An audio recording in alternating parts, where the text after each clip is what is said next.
तो देखिए, नूह में हमारी पुलिस पूरी तरह से काम कर रही है और अभी तक 102 एफआईआर दर्ज की जा चुकी हैं, 202 लोगों को गिरफ्तार किया गया है, 80 प्रिवेंटिव डिटेंशन में हैं और अभी हम जिनको हमने गिरफ्तार किया था उनको हमने माननीय न्यायालय के सामने पेश किया था और 1 दिन का रिमांड मिला था। तो उनसे पूछताछ की गई है और काफ़ी बड़ी जानकारियां मिली हैं। गिरफ्तारियां अभी और भी होंगी, लेकिन हमारी पुलिस इस सिद्धांत पर काम कर रही है कि एक भी निर्दोष को सजा ना मिले और एक भी दोषी छूटे ना, कोई भी हो जाए। जो हमें जानकारियां मिल रही हैं, जैसे ये सारी प्री प्लान करके गोलियां चलाई गई, पहाड़ों पे चढ़ के गोलियां मारी गई और सारा कुछ किया गया और छतों पर पत्थर इकट्ठे किए गए, तो सारा हम एक एक की जानकारी ले रहे हैं और उन सब के खिलाफ कार्रवाई करेंगे। सर, जो बुलडोजर चलाया गया है झुग्गियों के ऊपर, तो क्या झुग्गियों के ऊपर ही चलेगा या कहीं और भी जो दोषी पाए जाएंगे उनके संपत्ति भी तोड़ी जाएगी?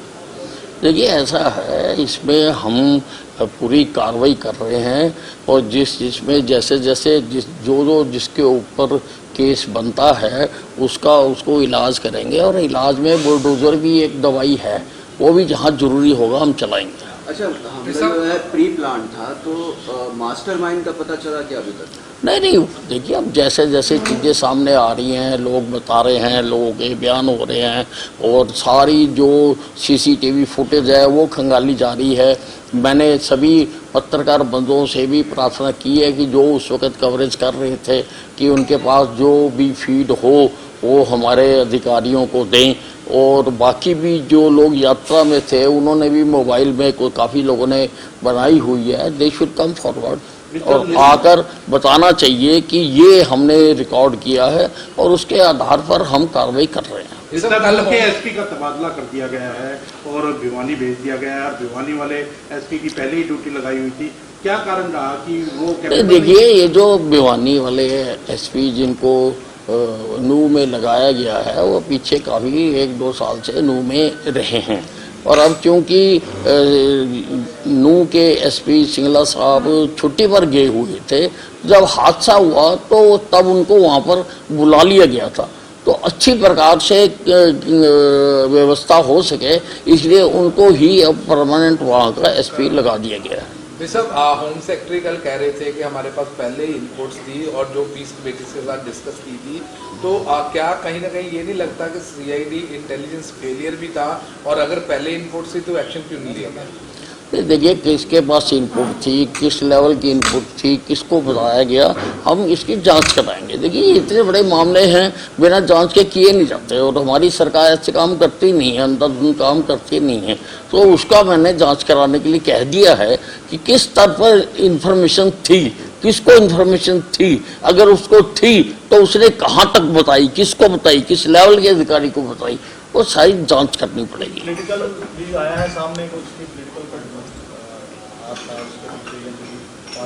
कांग्रेस के जैसे नाम या कुछ इस तरह का ऐसा नाम आ रहा है?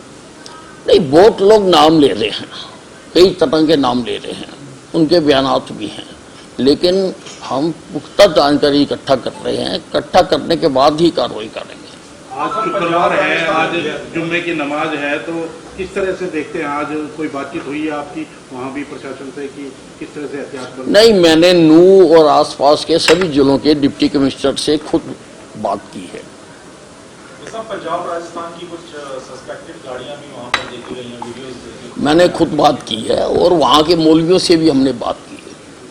हमने उनको कहा है कि किसी प्रकार की कोई हिंसा नहीं होनी चाहिए और मौलवियों ने अपील भी की है, लेकिन उसके बावजूद मैंने कहा है जो संभावित स्थान हैं जहाँ पर नमाज पढ़ी जा सकती है, ना केवल नूह और उसके आसपास बल्कि सारे हरियाणा में जहाँ पर पढ़ी जा सकती है वहाँ पर स्थिति के अनुसार प्रशासनिक व्यवस्था की जाए।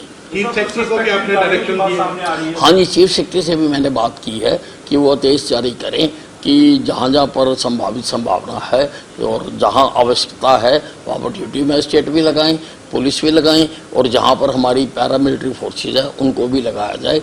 और सबको, हम किसी को अपने धार्मिक अनुष्ठान करने से रोकना नहीं चाहते हैं, लेकिन किसी प्रकार का कानून कोई हाथ में ना ले, उसको हम देखना चाहते हैं। सर राजस्थान के हाँ, नहीं, सारे हरियाणा में कहा मैंने। सर, राजस्थान के मुख्यमंत्री अशोक गहलोत जो है वो आरोप लगा रहे हैं कि मोनू मानेसर को पकड़ने को लेकर जब पहुंची थी राजस्थान की पुलिस तो उस समय सहयोग नहीं दिया गया था, उल्टा राजस्थान की पुलिस पर जो है FIR दर्ज किया गया। नहीं, अब देखिए गैर जिम्मेदाराना, ये जो कांग्रेस के चीफ मिनिस्टर हैं, ये they are known for it. सारे हिंदुस्तान में ये गैर जिम्मेदाराना बातें करते हैं। कौन सी पुलिस को हमने रोका? कब रोका हमने? वो आए, पकड़े, उनका मुजरिम है। हम भी तो जाते हैं बाहरले प्रदेशों से पकड़ने के लिए, सभी सहयोग करते हैं, हम भी सहयोग करेंगे। और मुख्यमंत्री जी ने जब कह दिया सहयोग करेंगे, मुख्यमंत्री से बड़ा भी कोई मुखिया होता है? मुख्यमंत्री जी ने कह दिया कि आइए ना, आप पकड़िए, क्यों नहीं पकड़ते? राजनीतिक बयानबाजी नहीं, अब ये सारा देखो, ये राजनीतिक है, पर अब ऐसे मुद्दों के ऊपर, लोगों की लाशों के ऊपर राजनीति नहीं करनी चाहिए, कभी नहीं करनी चाहिए। सर, मोनू मानेसर जो है वो अभी भी टीवी चैनल्स के ऊपर जो है वो डिबेट में हिस्सा ले रहा है, वो कहाँ है, उसकी एक्चुअल लोकेशन क्या है, उसको पकड़ा जाएगा नहीं पकड़ा जाएगा, राजस्थान में है या फिर हरियाणा में है, किस बिना पर वो टीवी पर बैठ के डिबेट कर रहा है, उसको पकड़ा क्यों नहीं जा रहा अभी तक?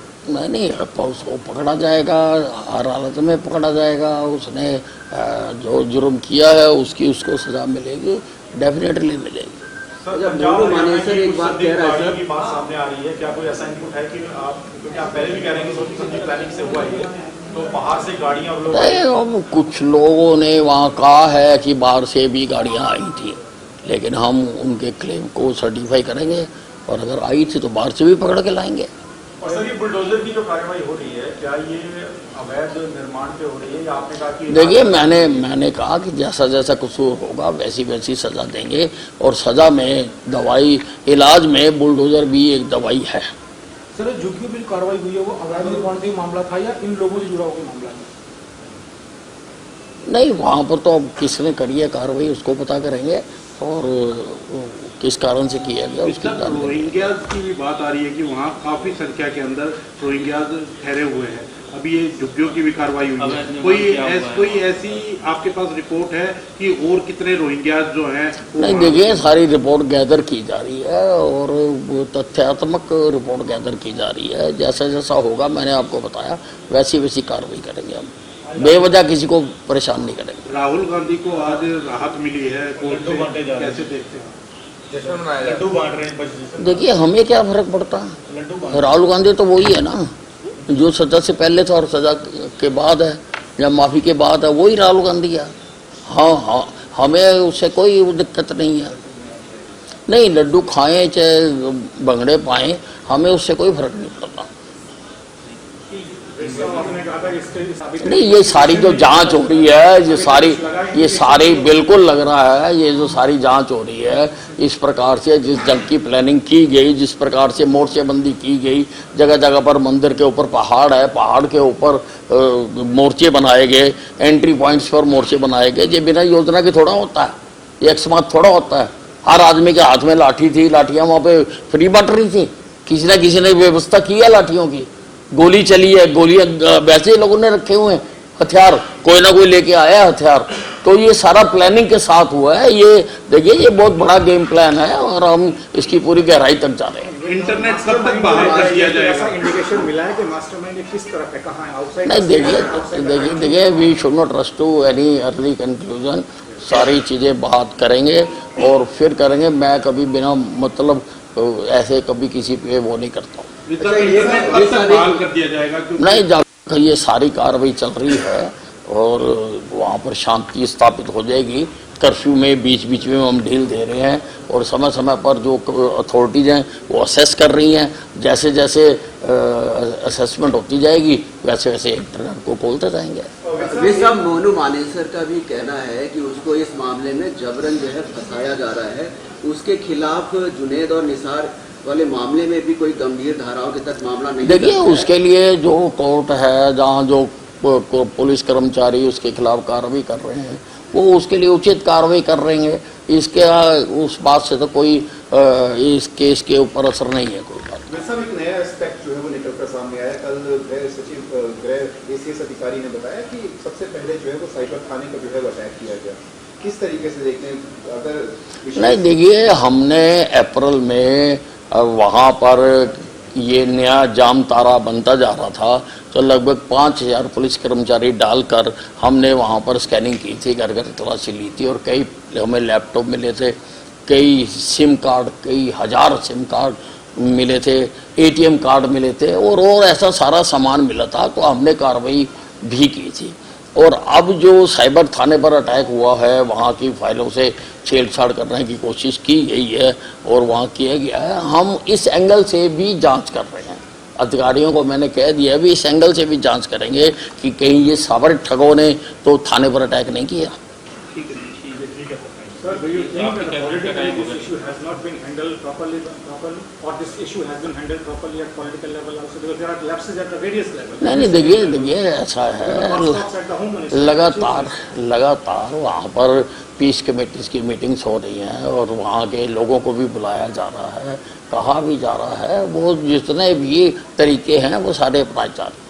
सर, कोई जिस तरीके से सिक्योरिटी लैब्स की जो बातें निकलकर सामने आ रही हैं, कोई हाई लेवल कमेटी का गठन जो है वो किया जाएगा जो सिक्योरिटी लैब्स, खासतौर पर CID का जिक्र करें, जो सिक्योरिटी लैब्स जो देखने को मिल रही है, यदि सूचना पहले थी? देखिए ऐसा है, एक स्टिंग ऑपरेशन हुआ है, वहाँ पर एक इंस्पेक्टर उसमें कुछ कहता सुनाई दे रहा है। वो जो वीडियो है वो मैंने ACS को भेज दी कि ये जांच करने के लिए कि अगर उसके पास जानकारी थी तो उसने किसको दी, कहाँ दी और किस लेवल तक दी, किस तरह के कार्यक्रम की उसको जानकारी थी, वो मैंने लिख दिया।